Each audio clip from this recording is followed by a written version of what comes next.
ओम नमः शिवाय। आज हम भगवान राम जी की कुंडली लेके आए हैं। आज के दिन ही भगवान राम जी का जन्म हुआ, रामनवमी। और आज के दिन जो है मनाई जाती है। और आज के दिन ही राम जन्म उत्सव मनाया जाता है। ये एक्चुअली चैत मास की शुक्ल पक्ष की नवमी के दिन भगवान राम का जन्म हुआ। उस समय जब भगवान राम का जन्म हुआ तो उस समय ग्रहों की पोजीशन क्या थी, और ग्रहों की पोजीशन क्या थी, और कौन से ग्रह किस भाव में थे, किस उसमें राशि में थे, उसमें चर्चा करेंगे। तो देखिए यहाँ पे सबसे पहले भगवान राम का जो जन्म हुआ था वो कर्क लगन था, और इनकी कर्क राशि थी। और गुरु बैठे थे चंद्रमा के साथ कर्क राशि में। और कर्क राशि में गुरु उच्च के होते हैं, और चंद्रमा कर्क राशि में अपने ही घर में थे। तो लग्नेश का अपने ही घर में होना, जो लगन है उसके स्वामी का अपने ही घर में होना, साथ साथ गुरु का उच्च का उसके साथ बैठना, गज केसरी योग होना, ये कहीं ना कहीं इस टाइप का योग यदि कहीं भी किसी कुंडली में पाया जाता है तो उसके व्यक्तित्व को बहुत ऊंचे में पहुंचा देता है। यदि किसी भी कुंडली में इस टाइप का योग हो जाए, यानी कर्क जैसे कर्क राशि है, कर्क राशि में चंद्रमा में बैठे हुए हैं, लगन के स्वामी अपने ही घर में बैठे हैं, है ना। क्योंकि ये जो है व्यक्तित्व को बताता है लगन, तो वहां उसके स्वामी अपने घर में, साथ साथ क्या है, गुरु जो है गुरु उच्च के हो गए। अब गुरु उच्च के हो गए और चंद्रमा के साथ गज केसरी योग बना, तो जिसकी भी जिनकी भी कुंडली में इस टाइप के योग यदि आते हैं तो उसके व्यक्तित्व को बना देते हैं। तो ये एक चीज भगवान राम की कुंडली से सीखने को मिलती है कि किस तरह से व्यक्तित्व अच्छा यदि किया जाए तो उसके लिए हमको ये चीज सीखनी मिलती है कि गज केसरी योग हो और गुरु और चंद्रमा लगन में हो। तो ये एक बहुत मतलब जो है कुंडली, जब भी किसी मतलब व्यक्ति की जब ऐसा ग्रह दशा आता है या किसी का जन्म होता है तो इसमें अपन ये चीज को ध्यान रख सकते हैं, इससे व्यक्तित्व अच्छा बनता है।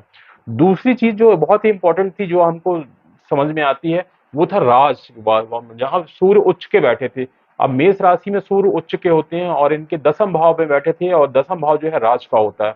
और साथ में सातवें भाव में मंगल उच्च के थे मकर राशि में, और मकर राशि में चौथी दृष्टि जो है अपने ही घर में मेष राशि में डाल रहे थे। तो चौथी दृष्टि मेष राशि में, सूर्य जहां पे ग्रहों के राजा हैं, और सूर्य जहां ग्रहों के राजा हैं और दसम भाव जो राज का भाव होता है वहां पे में बैठे हुए हैं, और साथ साथ मंगल की जो है चौथी दृष्टि पड़ रही। तो यहाँ पे देखिए इस टाइप का योग भी यदि किसी की कुंडली में मिलता है तो वो भी अच्छा, राज के लिए बहुत काफी अच्छा। तो देखिए ये एक योग ये भी बन रहा है।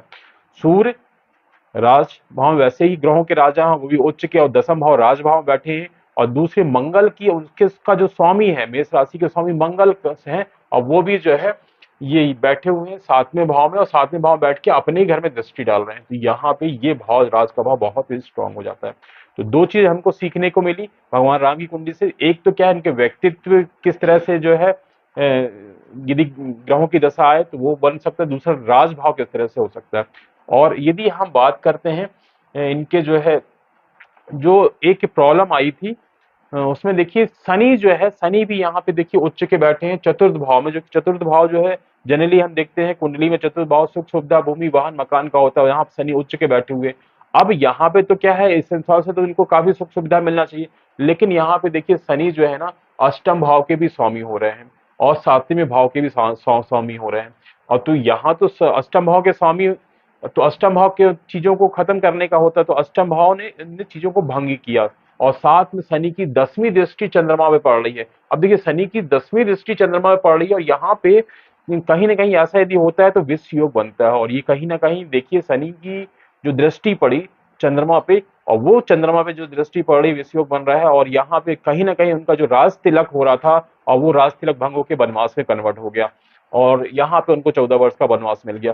यहाँ पे मेरे हिसाब से जो कि जो उनको सुख सुविधाएं थी, मतलब जो राज चीज था, शनि की दृष्टि इनके यहाँ पे देखिए सामने भी पड़ रही थी सूर्य पे, जहाँ की जो राज भाव था उसको भंग किया। दूसरा क्या है, इनके व्यक्तित्व यहाँ चंद्रमा में पड़ा, तो यहाँ कहीं यहाँ राज तिलक और राजपाट को बंद भंग करने का काम शनि का था। और मेरे हिसाब से जहां तक मैं समझता हूँ कि उनका जो ये सारी चीजें हुई वो शनि की महादशा में हुई, और शनि की महादशा में ही उनका राज तिलक भंग हुआ, उनको 14 वर्ष का वनवास हुआ। और शनि की जो दशाएं होती हैं 19 वर्ष की होती हैं, इसलिए 14 वर्ष उन्होंने वनवास में काटा। तो ये जो है हम इनकी कुंडली से हमको यही सीखने मिलता है कि किस तरह से फिर उसके बाद जो है उनका जो है वो मतलब जीते। और यहाँ पे देखिए मंगल जो बैठे हैं, मंगल भी यहाँ पे उच्च का बैठा है, और मंगल जो है 7वें भाव में उच्च का बैठा है। आप देखिए यहाँ पे यदि हम देखें तो यहाँ पे मंगल जो है, यहाँ मंगल जो है 7वें भाव में है, तो यहाँ पे भी इनको जो है थोड़ा तो 7वें भाव को जो है प्रॉब्लम क्रिएट किया।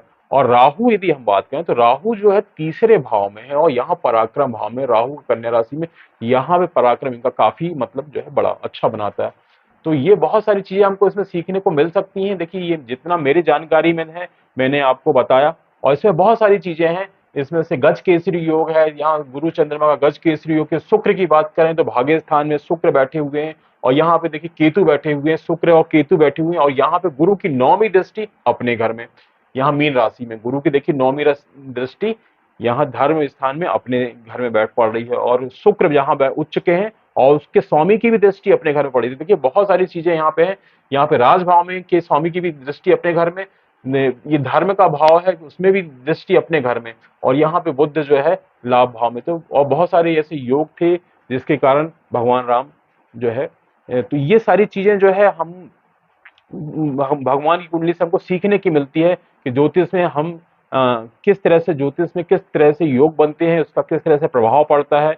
ये सारे योगों को सीख के हम जो है हमको हम उसका नॉलेज ले सकते हैं। तो ये इसलिए मैं भगवान राम की कुंडली आपके समक्ष लाया, ताकि हमको कुछ सीखने को मिले, और इस तरह से हम जो है भगवान राम की पूजा करते हैं। धन्यवाद।